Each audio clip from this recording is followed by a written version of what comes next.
and just make sure that exhibits B through YY were admitted. They're admitted, correct? Yes.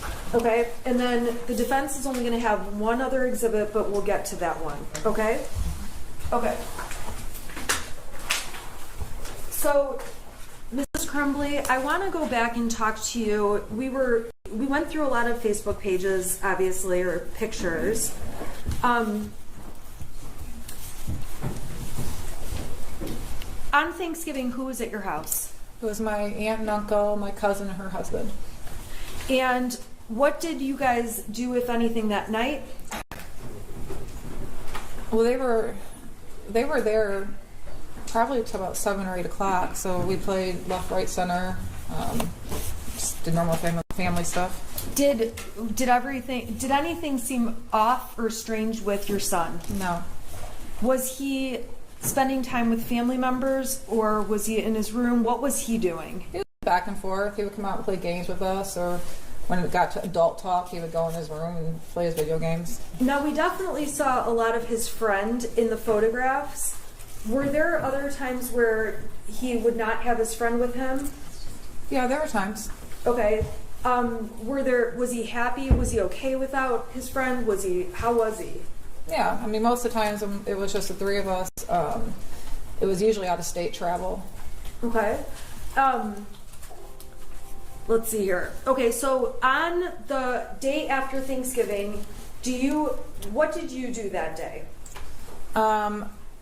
I went shopping. I go shopping every year, day after Thanksgiving, Black Friday shopping. I wake up about 4 o'clock and I go shopping. Okay, so where did you go that day, if you remember? I usually go to Meijer, and then from there I'll head up to Marshall's and Lapeer, and then sometimes I will hit the not Home Depot, the other home improvement store, Menards. I would hit Menards. And on that date, when you went, it was the 26th, correct? Yes, correct. Do you know, when you left your house, did you know what James and Ethan, your son, were going to be doing that day? No, they were sleeping when I left. Okay, when you got home, were they home, or were they where were they? They weren't home.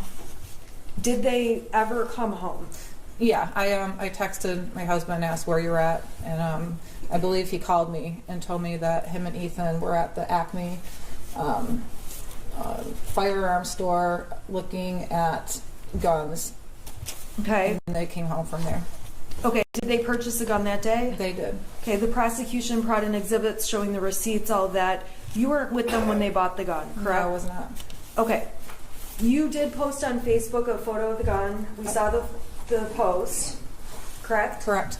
And in the post that's been admitted already, you described it as your son's Christmas gift. Can you explain who wanted the gun? What does it mean? They had rented a 9mm at the shooting range before, so they knew it was the type of gun, or the size gun, I guess what it is, that they wanted to get. And my son and my husband did a lot of texting back and forth. My son did a lot of research on it, and they're comparing different ones that they wanted to buy. That went on for a couple months. My husband just kind of kept blowing it off, like, not right now. And then I guess when I was out shopping, they said, well, let's go try on Black Friday, see if we can get one on sale or if there's any deals going on. Okay, so they ultimately did get one? Right. Now, did you object? Did you say, I don't want that gun in the house? Anything like that? No, I was more angry that they cut into our Christmas tree time. Usually cut my Christmas tree down right after I get back from shopping, but I had to wait for them. So I was irritated at that. When they came home, did they show you the gun? Yes. Okay, and what did you guys do? They just showed me it was on the kitchen counter, and then my husband put it up and we went to the Christmas tree farm. What do you mean by put it up? He put it back in the case with the cable lock and back in the bedroom. Okay. Let's talk about just guns overall. This jury needs to understand some details, okay? If I ask a question you don't know what I'm talking about, let me know. Because Okay. Are guns your thing? Not really, no. Okay, but do you have awareness about guns within your home? I do. Okay. Who is is responsible for storing the gun? My husband is. Okay, explain why you say he's responsible for that role. I just didn't feel comfortable being in charge of that. It was more his thing, so I let him handle that. I didn't feel comfortable putting the lock thing on it. I just rather not let him do it. And I think in one of the messages that was admitted with Brian, you called it a string lock. Yeah. Okay, do you understand now it's a cable lock? I do. Okay. So were there ever any times where you would take the cable lock off or put it on? No. Now, there were, prior to buying that gun, did James own any other guns? He did. How many? 2. And by 2, the jury has seen the Derringer and the Kel-Tec. Were those the other 2? Correct. Okay, so those are the other 2 guns. How were those stored? They were stored in a safe. Okay, and was that different than the 9mm? It was. Okay, explain to the jury the difference. We had a gun safe, so when they bought the 2 other guns, they transported the 2 other guns into the gun safe. And then everything else, well, I don't know. Everything went, like the cable lock and the other case went somewhere. The 9mm was in a case, but it was locked it was in the case locked with a cable lock. Okay, and how, the cable lock that was on the 9mm, what did you have to use to get the cable lock opened? A key. Okay, did you have possession of the key? No. Okay, where was the key? I collected German beer steins, so it was in one of the beer steins. Where are those located? Throughout the house. We have them on top of there's a ledge over the refrigerator in the kitchen. So they go from wall to wall. Then we had corner shelves in our house that had them. We had a lot. Okay, did you know which particular beer stein the cable lock key was in? No. Do you know if your son knew which beer stein it was in? No. What about ammunition for the 9mm? Was there any bought on the 26th when the weapon was purchased? No. Okay, so that day we saw, obviously, your Facebook post. You describe it as your son's gift. Did he have free access to that gun? No, it was for him to use at the shooting range only. Was he allowed to take it out? Not without my husband around. Did he know where it was kept? My husband hid it usually in our bedroom in different spots. Okay. What was the intention of hiding it? That's just what you're supposed to do. Okay. And when it was hidden, was it locked in any way? It had the cable lock on it. Okay. And you again testified about the key being in a beer stein? Correct. Would the beer stein be right by the cable lock? Or? No. Okay, so where would the beer stein be? It would probably be in one of the ones in the kitchen. Okay, so the key's out there, and then you've got the... Did you know where the gun was hidden in your room on November 26th when you put it away? No. Okay, on November 27th, we saw the whole video of you going to the shooting range with Ethan, correct? Or with your son, correct? Correct. Okay, on that day, we see it in the video that you carry the gun case into the gun range, right? Correct. Okay, how did the gun get to the gun range? Well, my husband had got it ready for me and put it in the back of my car. And What does that mean, got it ready for took you? the cable lock off, I guess I put the magazine things in the case and put it in the back of my car, and then I drove with my son to the shooting range with the gun in the back of my car. That's how it got there. Okay. Did you see him or watch him take the cable lock off that day? No. Why not? I think I was just doing something else. I didn't pay attention. Okay, so when you got to the gun range, we saw in the video you carry it to the counter. Is that accurate? Yeah. Okay, the jury's seen all this, 5 bullets, and then you guys go shooting, correct? Correct. Okay, we obviously see you and your son. That shows the whole experience while you're there. Correct. Okay, so while you're there, how interested were you in shooting that weapon? I shot it a couple times. I don't know, shooting's kind of boring. I'm more like skeet shooting, where actually something's going on. So I shot it a couple of times, and he did the rest. Okay. And did you end up posting something about it being a Mother's-Son Day? I did. How did you feel about that day? It was a fun day. He asked me if I wanted to go to the shooting range with him, and he's never asked just me to go before. My husband was doing DoorDash, and I felt good about it. How many times had you been to the shooting range before that day? Once. And when you went the one other time, who else was present? My husband. So this was the first day you're the only adult going? Correct. Okay, so we see obviously in the video you carry the gun in the case out. Did it have the cable lock on at that point? No. Okay, so what did you do from there? This is when we're leaving. Yeah. I put the gun in the back of my vehicle and drove. Explain where in the back of your vehicle. So in the back of the SUV, it has a little thing that opens up where the spare tire is. I put it under there. Okay, and then where did you go? I went home. And did you take the gun in the house? No, I took the bullets in the house and hid them, and my husband took the gun in the house when he got home from work. Okay, so was there a period of time that the gun was not in the home but in your car? Yeah, probably for a couple hours. Okay, why is that? I just don't feel comfortable with it. I don't. That's his thing. Okay, so on that Saturday, it was left in the vehicle, and your vehicle was locked. Correct. Do you know if the gun was brought into the house and put away? Yes. Okay, how do you know that? My husband told me. Okay. Yep. Did you watch him do anything in terms of putting it away, or if you didn't, just let me know. No, I didn't. Okay. The next day is Sunday, correct? Correct. And on that day, was there any? Do you recall any issues with the weapon? Any issues with the gun? No. Okay. Now, when the next day is Monday, is that right? Correct. Okay. What did you do on Monday? I went to work. Okay. And on Monday, we heard the voicemail you got. Is that accurate? Yes. Describe for the jury overall what happened or what you were dealing with that day. I received a voicemail on my phone while I was at work. It was Pam Fine, one of the school counselors, calling to let me know that my son was looking at bullets in class. She let me know that they had a meeting with my son and that he said what he was doing was wrong, admitted responsibility.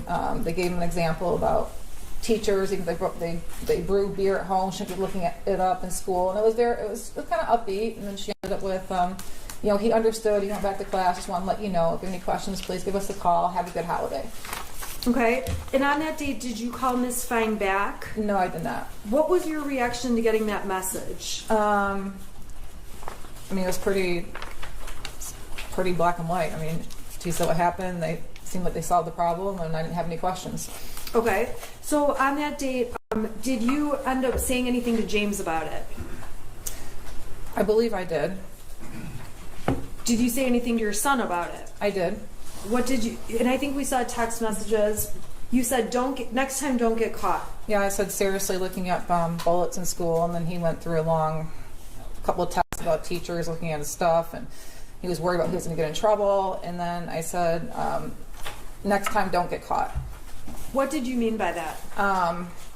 So there's an ongoing thing in our house. Someone always asked me the trouble I get in high school because I was a little bit of a troublemaker because I always got caught. Like all my friends could be doing the same thing and I'd be the one to get caught. So I was kind of referencing to that. Okay. So you said that, and did you feel you had to discipline him or do anything beyond talk to him about it? No, we talked. I listened to the voicemail and that was that. Okay. Now, I'm going to go back for a couple minutes to talk to you about some exhibits the prosecution introduced from earlier in the year, okay? So I'm going to start with what's been admitted as exhibits 155 through 160, okay? I'm going to pop them up on the screen and we're going to just talk about each one briefly. So I'm going to go to 155.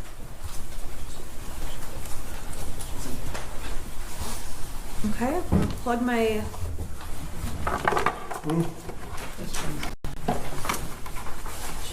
I'm sorry. It's not. I have to plug it in. Okay.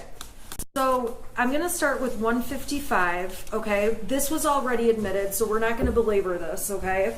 Oh, no, she doesn't have a picture of that. Oh, I'm sorry. Well, it's not necessarily like all those ones that come in. Oh. Okay. There it is. Okay. So we've already talked about this with other witnesses, so I'm going to go a little bit faster. If you need me to slow down, let me know. Okay. Okay. This is Miss DeRiker's email with her and Sean Hopkins. She's telling him, when you get a chance, can you call your son down and see how he's doing? He's failing my class, tries to sleep all the time in class. Sean responds, I'll catch him at the end of the day. Thanks, just a little worried. And that's that. You heard testimony about that, correct? Correct. Were you ever aware there was a time where your son was failing a class and trying to sleep all in capital letters all the time in class? I can't remember what class director was, so I'd probably be aware if he was failing that class in Power School, but I was not aware that he was sleeping all the time. So did anyone from the school let you know in May of 2021, hey, he's sleeping in class and failing? No. Okay, that was Exhibit 155. And would that show up on Power Schools, that the emails between them? No. Okay, Exhibit 166. This is from September 8th, 2021. It starts off with an email from Miss McConnell to Sean Hopkins. It says, can you please touch base with Ethan Crumbley? In his autobiography poem, he said he feels terrible and that his family is a mistake. Unusual responses for sure. He writes back, thanks for the heads up. I'm in senior meetings throughout the day. I'll try to catch up with him. Were you aware this was ever a discussion or an issue? No. Were you aware that Mr. Hopkins ever talked to or tried to talk to your son? No. Did anyone ever call you to make you aware of any of this? No. If you heard this, how would you react, or what would your reaction be? I'd be definitely concerned why he feels like his family's a mistake and he feels terrible. So that would be a concern to me. Okay. So this is something you were unaware of. Correct. And in fact, when did you find out these emails existed? When we started getting discovery. Okay, so in this case. Correct. All right, so I want to go to 157. This is on November 10th of 2021. This is Miss McConnell sends Sean a message. Ethan Crumbley is having a rough time right now. He may need to speak with you. Sean writes back, I'm sorry I was in a meeting through the end of the day. I'll catch up with him. Were you ever made aware that there was some issue on November 10th where your son was having a rough time? No. Did anyone from the school ever let you know? No. Did you ever see anything like this prior to us getting materials in this case? No. If you heard your son was having a rough time, what would you do to follow up? I would talk to my son, find out what's going on. Okay. And I am going to minimize these for 1 second. I want to go back to some other dates that were discussed and exhibits were admitted. And I'm going to go back to March 20th. I'm sorry. We'll go in order.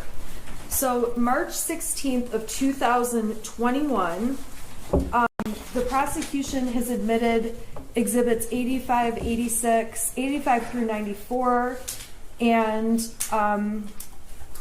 let's see here. 85 shows you guys are making plans, and you say, I'm going to get drunk and ride my horse. Can you explain to the jury what you meant by that? And I'll get it up on the screen. I was going to have some drinks and ride my horse. It was St. Patrick's Day.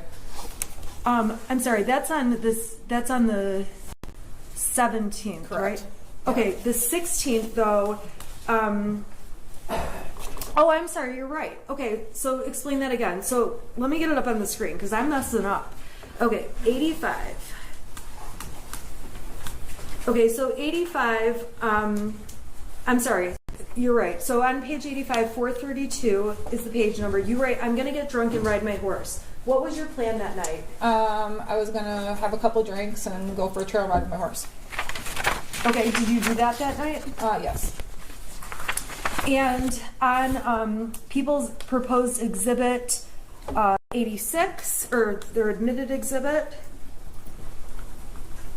this was a text thread between you and your son.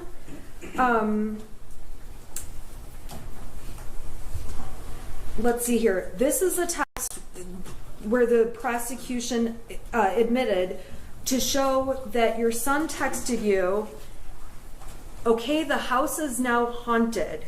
What time was that text at? It says 6:03. Okay. I don't know if this says -4. I don't know what that means. Okay. And then the next text, some weird shit just happens and now I'm scared. Next one, I got some videos and a picture of the demon is throwing bowls. I'm not joking, it fucked up the kitchen. I'm just going to be an outsider for a while. Can you at least text back? Okay, do you recall this day on March 17th, 2021? It didn't stick out to me until this whole. No, I don't recall it exactly. I just remember it ever since we got discovery on this case. Okay, so on March 17th, there was a point when did you ever see these texts? I probably didn't. Not at that time. Do you recall seeing these texts at any point prior to this case? I'm sure I did, but they weren't. No, I don't know. I mean, I'm sure I saw them, but they just didn't stick out to me until this case. Why didn't they stick out to you? Because it wasn't anything that was anything serious. It was Ethan just messing around. You gotta explain to the jury, how did Ethan mess around? So he's been convinced our house has been haunted since 2015. It was built in 1920. Around that time frame, him and his friend would go down to the basement and play a Ouija board. So they thought we had a house ghost. So it was around that time when he would mess with us that things were going on in the house.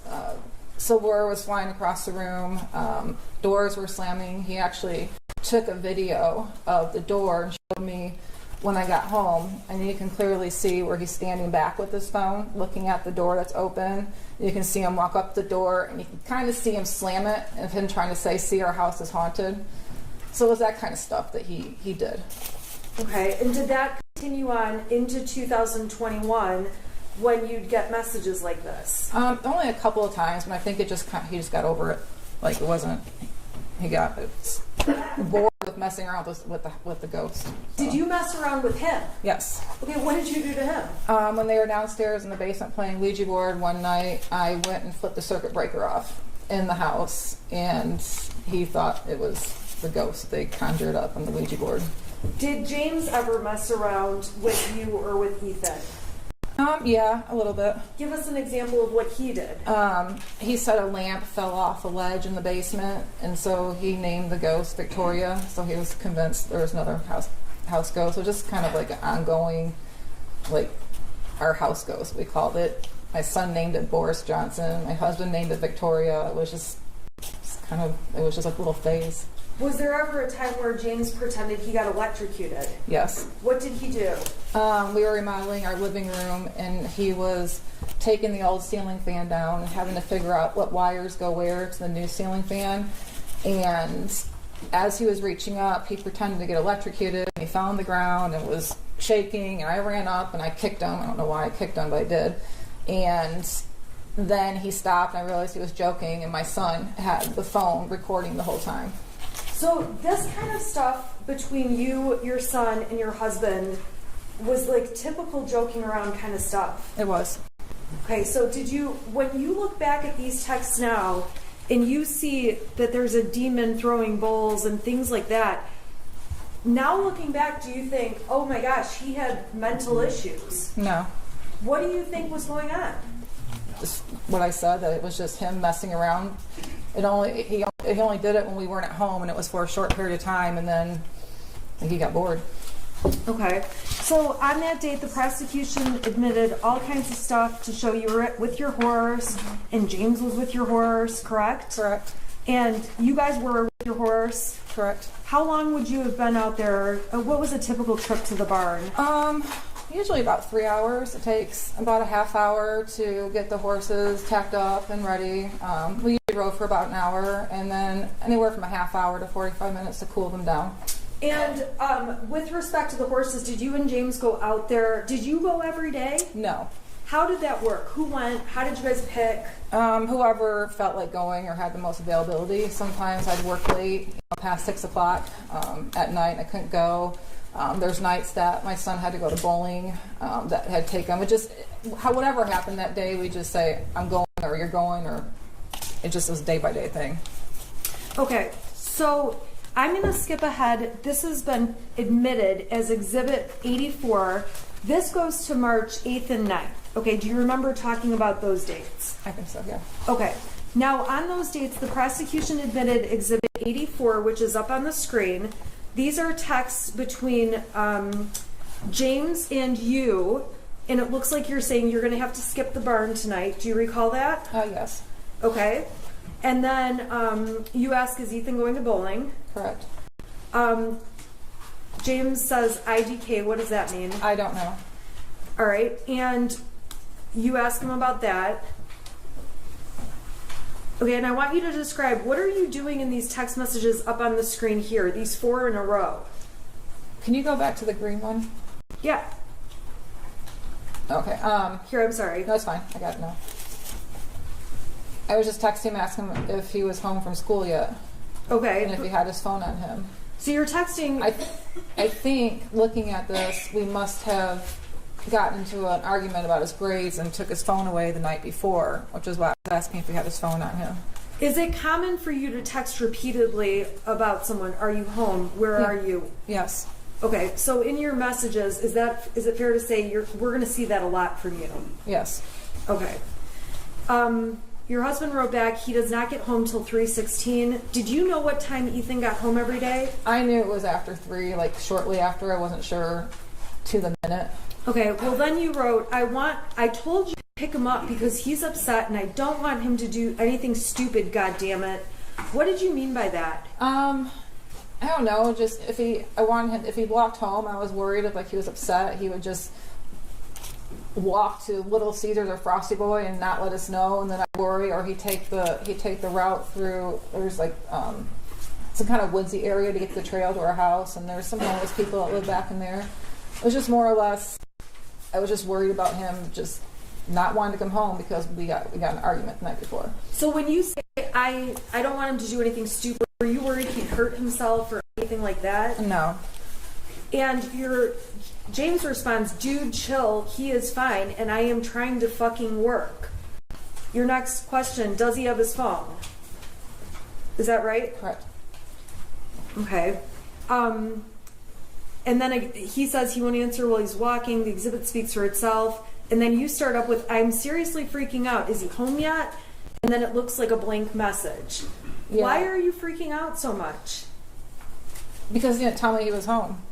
So, and I think he must have, I don't know, just with work, I couldn't get a hold of him. So it was like, why can't I get a hold of you? Why can't I get a hold of anybody? Okay. Did this concern you ultimately that something happened that day, or did this get resolved? I think he just got home and that was it. Okay. Now, the next day, which would have been the 9th, you and James, we can agree, went to the barn together that day, correct? Correct. The prosecution provided a picture, GPS exhibits, phone data exhibits, correct? Correct. All right. On that day, we agree you guys are at the barn together. Correct. Okay. I'm going to go to the prosecutor's exhibit 82 that was admitted. Okay. And you send him a message to Ethan that says, where are you? Or Ethan sends you a message that says, I'm sorry.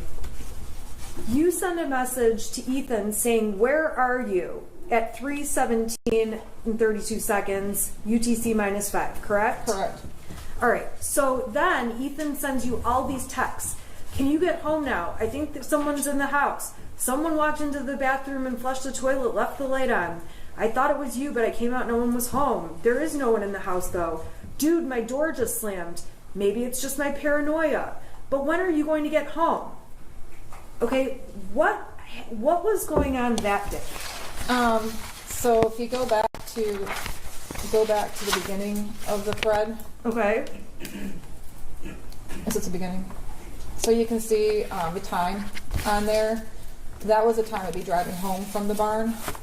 And when I got home, he was asking me why I didn't answer the text, and he said the weird stuff was going on in the house again, and that was that. Okay, when you walked in, do you recall discussing these messages with him? It was mainly, I've been trying to text you, why don't you answer? And I told He him, said that, or you said that? he said that. Okay. And I told him I was driving home, I wasn't looking at my phone. So why weren't you looking at your phone, or what's going on with your, did you have a signal? Do you not have a signal? What's happening? I could have had a signal, I don't know. I probably just had my phone in the front seat of the passenger side and didn't look at it. Okay. When you're out at the barn, do you get every text that people send you? No.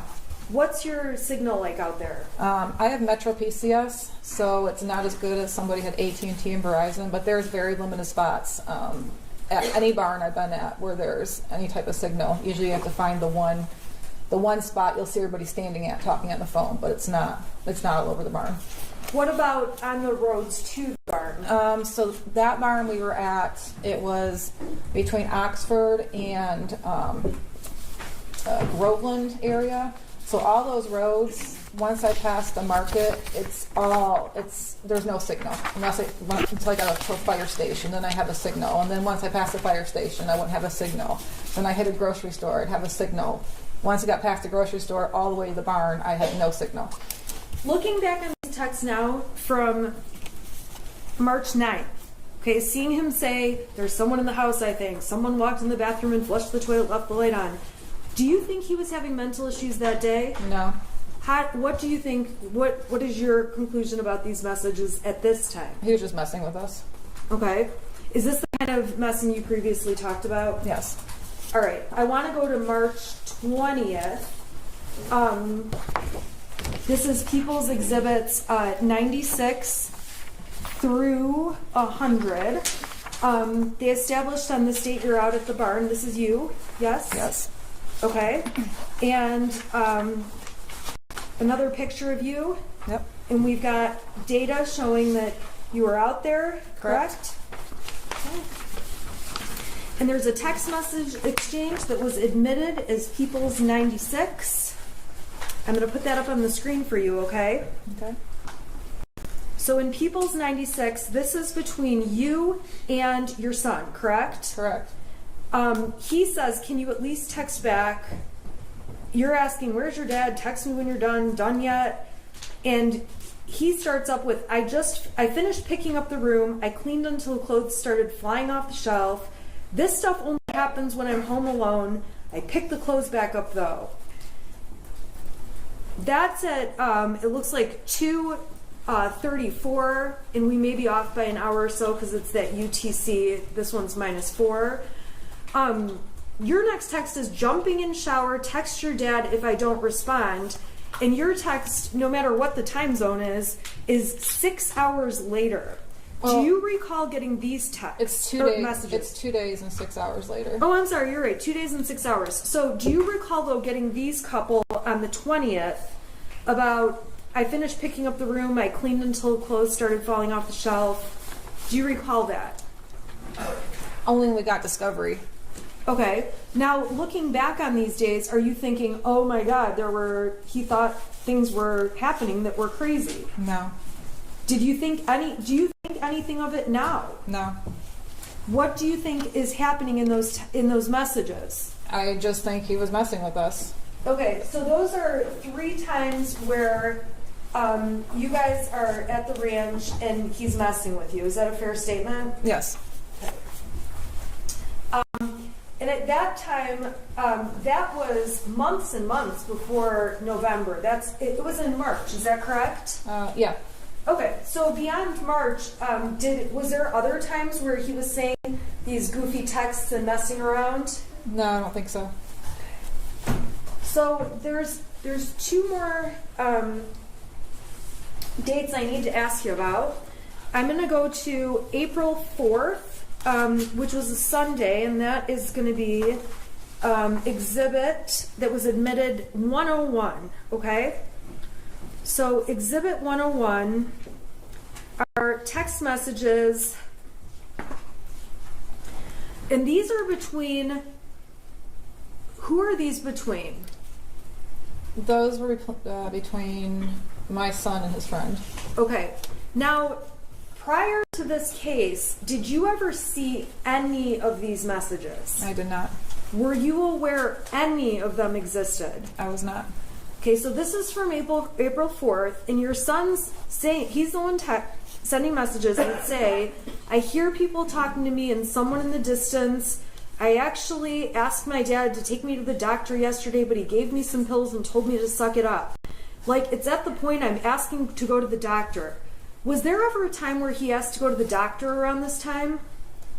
I don't think so, no. Then he says, my mom laughed when I told her. Was there ever a time where he's asking for help and you're laughing? No. He writes to his friend, and this is just later that night, but I'm having bad insomnia and paranoia, and I need help. I was thinking of calling 911 so I could go to the hospital, but then my parents would be really pissed. Okay, so this is all one long conversation. Is that right? Correct. He says, I'm going to ask my parents to go to the doctors tomorrow or Tuesday again, but this time I'm going to tell them about the voices. This text message or instant message thread, were you even aware of this? No. Do you remember any time where he came and talked to you and said anything about hearing voices? No. Do you recall there ever being a time where he asked you to go to a doctor or to get help and you said no? No. Or laughed at him? No. So when you see these texts with his friend, do you have any idea, and if you don't, that's fine, do you have any idea what he's doing with his friend? I don't have any idea. Okay. Do you know if him and his friend messed around with each other like you and your husband do with him? Judge. I'm sorry. If she'd have to have personal knowledge.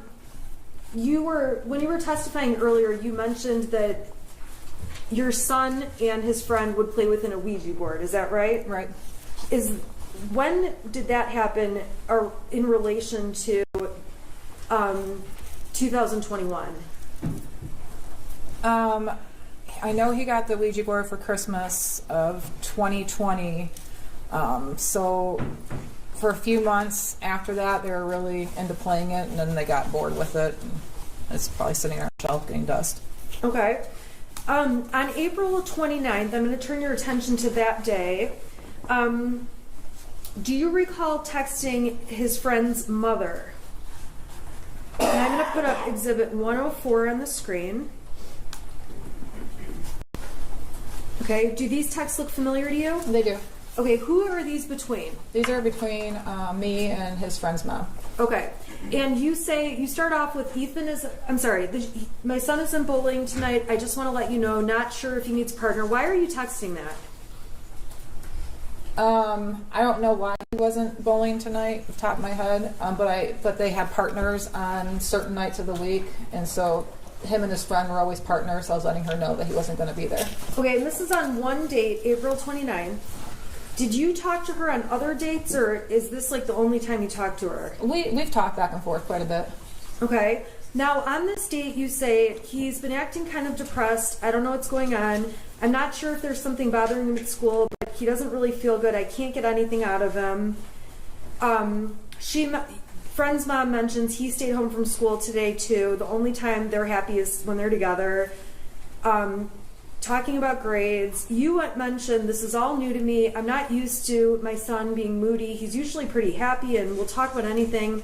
I do know he's been stressed about school and his grades. We called the school, but she wasn't in social do it tomorrow. I think his grades have a lot to do with it. I just got to a point where he's got so far behind and we were out of town. He's having difficulties making it up. Where were you guys out of town?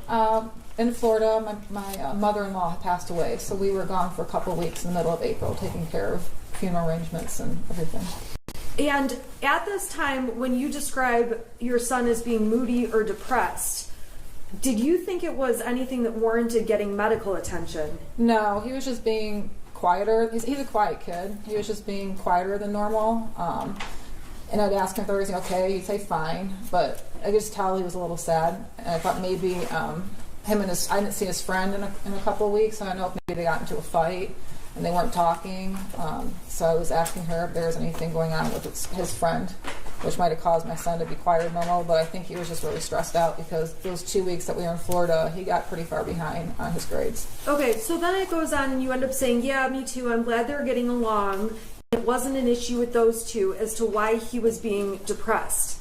The online school is horrible. I've given up too. I told him just to do his best, don't worry about it, next year's a new year. And then maybe if his friend is feeling better, he wants to come over to work, and then you're talking about shooting up a gun range in the backyard, correct?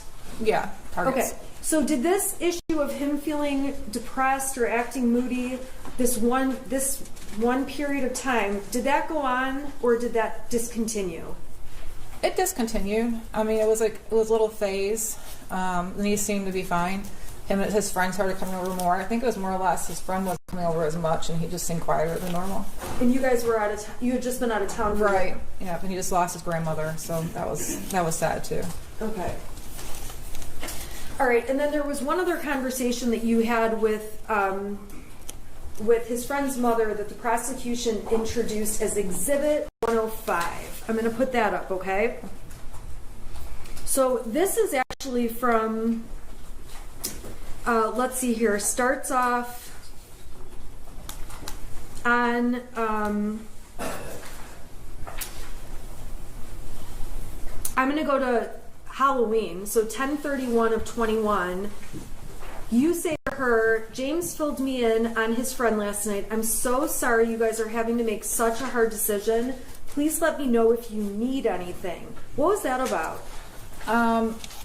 We had found out the day before Halloween that his son, my son's friend, went to Wisconsin to an OCD treatment school.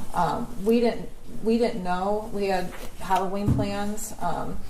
And we were texting with his friend's parents, about his friend still coming over to carve pumpkins on Halloween, because they do that every year, and then they go out and trick or treat. And we didn't hear from him, and all of a sudden my husband found out through his friend's dad that they drove to Wisconsin, and he's at OCD treatment center for at least 90 days. So it hit us really hard because we didn't really expect it coming. He didn't expect it coming. It was hard. Did you do anything different as a parent when his friend was taken away, essentially, to the hospital or the other school? I don't understand. Did you do anything different as a parent in terms of spending time with your son? I mean, we did as much as we could.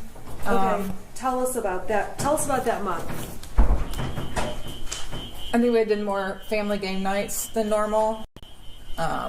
He was working a lot.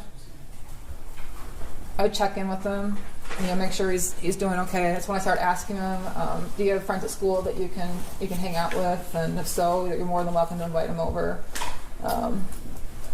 Okay. I was more on point of the fact that he was sad. Okay. And even though he was sad, did you feel like there was anything where he needed help or needed mental health treatment? No.